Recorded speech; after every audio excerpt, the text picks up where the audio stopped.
तो बच्चों, आज का हमारा टॉपिक रहेगा कि क्या प्लांट में भी रेस्पिरेशन होता है, क्या प्लांट भी रेस्पायर करते हैं। बहुत बड़ा सवाल है, यानी कि क्या प्लांट भी ब्रीद इन और ब्रीद आउट करते हैं। तो सबसे पहले हमारा जो सीधा सा जवाब है, यस, प्लांट भी ब्रीद करते हैं, ब्रीदिंग यानी कि रेस्पिरेशन करते हैं। अब एक सबसे बड़ा सवाल ये है कि प्लांट रेस्पिरेशन के टाइम कौन सी गैसेस का एक्सचेंज करते हैं। बच्चों, सभी जगह ही लगभग हमारे स्टूडेंट्स में कुछ यानी कि कंसेप्ट बहुत अजीब से होते हैं। तो सबसे पहले मैं वो जो गलत कंसेप्ट है वो नहीं बताना चाहूँगा। सबसे पहले जो असली बात है, जो सचमुच ही जो प्लांट जैसा रेस्पायर करते वक्त करते हैं, पहली बात तो मैं सही आंसर बताता हूँ। नोट करना, प्लांट रेस्पिरेशन करते वक्त यानी कि ब्रीद करते वक्त एनिमल की ही तरह है। इस बात को बहुत ज़्यादा ध्यान से सुने। एनिमल की ही तरह ऑक्सीजन ब्रीद इन करते हैं और CO2 ब्रीद आउट। बच्चों को बहुत अजीब लगा होगा क्योंकि वो बचपन से सुनते आ रहे हैं कि प्लांट जो है वो कार्बन डाइऑक्साइड लेते हैं, ऑक्सीजन छोड़ते हैं। मान के चलना, जब जब बात प्लांट के रेस्पिरेशन की आती है, प्लांट ब्रीद करते हैं और रेस्पायर करते हैं। हो गया बहुत ही क्लियर। अब दूसरा सवाल ये बनता है कि अगर जब प्लांट रेस्पायर करते हैं तो कौन सी गैस एक्सचेंज करते हैं, कौन सी ब्रीद इन और कौन सी ब्रीद आउट। तो मैंने दोबारा बता रहा हूं, ये कंसेप्ट आपके बिल्कुल क्लियर होने चाहिए। प्लांट रेस्पायर करते वक्त एनिमल की तरह ही ऑक्सीजन ब्रीद इन करते हैं, ऑक्सीजन वो इनटेक करते हैं, और कार्बन डाइऑक्साइड ब्रीद आउट यानी कि एक्सपेल्ड आउट करते हैं। क्लियर हो गया। अब सवाल ये है कि हमारे कंसेप्ट ऐसे क्यों है कि प्लांट कार्बन डाइऑक्साइड लेते हैं, ऑक्सीजन छोड़ते हैं। इसके लिए आपको क्लियर होना चाहिए। देखो, जब प्लांट ऑक्सीजन छोड़ रहे हैं और कार्बन डाइऑक्साइड ले रहे हैं, ये प्रोसेस फोटोसिंथेसिस के टाइम चलता है। इस टाइम हम रेस्पिरेशन पढ़ रहे हैं, ना कि फोटोसिंथेसिस।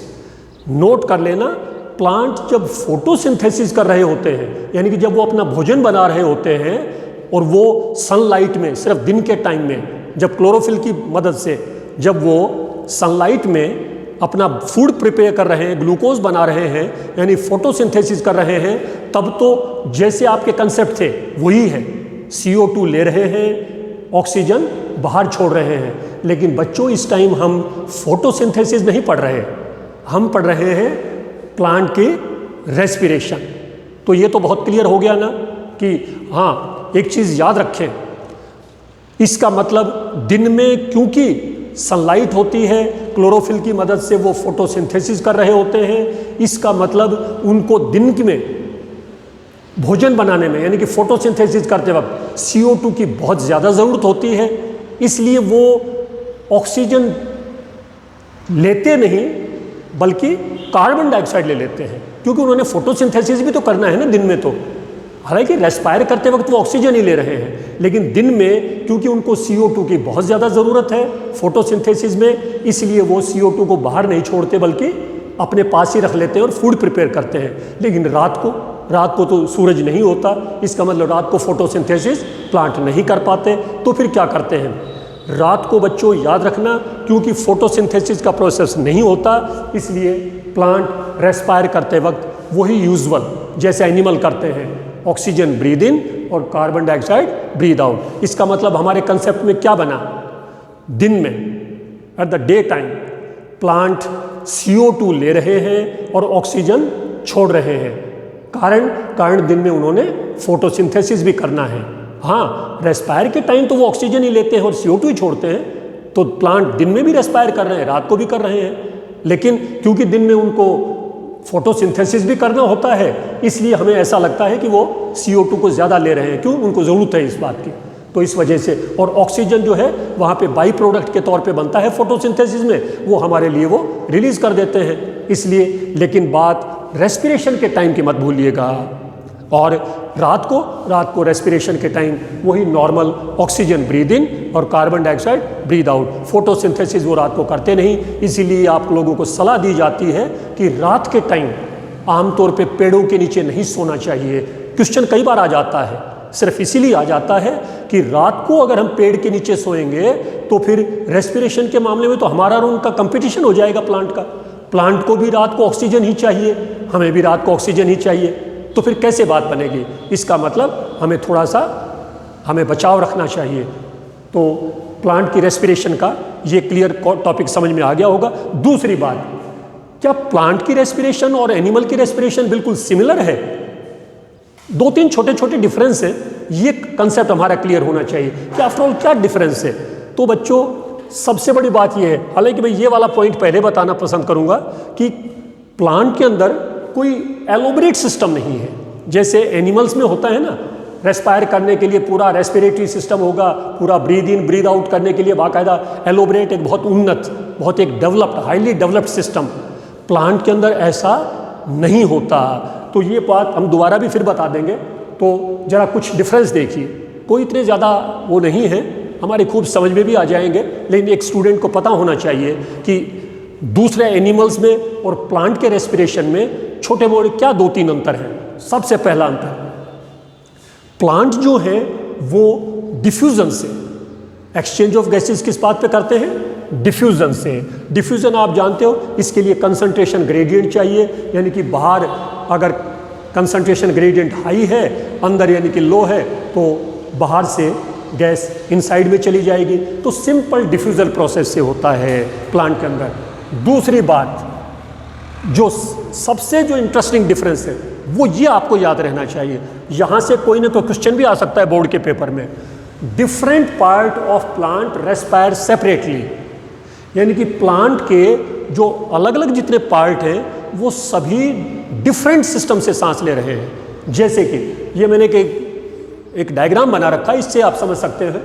जो लीफ है ये बिल्कुल सेपरेटली, हम जानते हैं स्टोमेटा होता है, याद है ना, फोटोसिंथेसिस के टाइम हमने स्टोमेटा को पढ़ा था, एक्सचेंज ऑफ गैसेस, CO2 वो फोटोसिंथेसिस के टाइम स्टोमेटा से ही ले रहे थे। These are the small opening aperture type के लीफ के ऊपर, ये दीज आर द, हमने शायद उसमें ये भी पढ़ा था फोटोसिंथेसिस के टाइम कि गार्ड सेल होते हैं जो स्टोमेटा को ओपन और क्लोज करवाने में हेल्प करते हैं।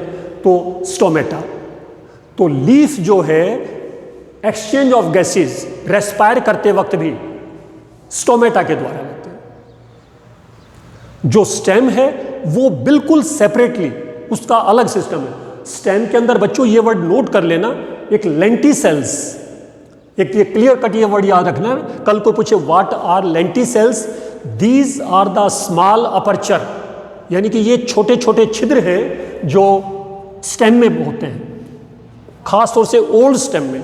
जो कोई बहुत पुराना पेड़ है, बहुत ही ओल्ड स्टेम, तो वहाँ पे छोटे छोटे आपको अपर्चर मिलेंगे, छिद्र मिलेंगे, वो स्मॉल होल्स, उन्हीं को बोलते हैं लेंटिसेल्स। इसका मतलब स्टेम वाला पार्ट वो अलग, यानी कि रेस्पायर कर रहा है, वो लेंटिसेल से कर लेगा। रूट अपना अलग रेस्पायर कर रही है, उनमें रूट हेयर्स होते हैं।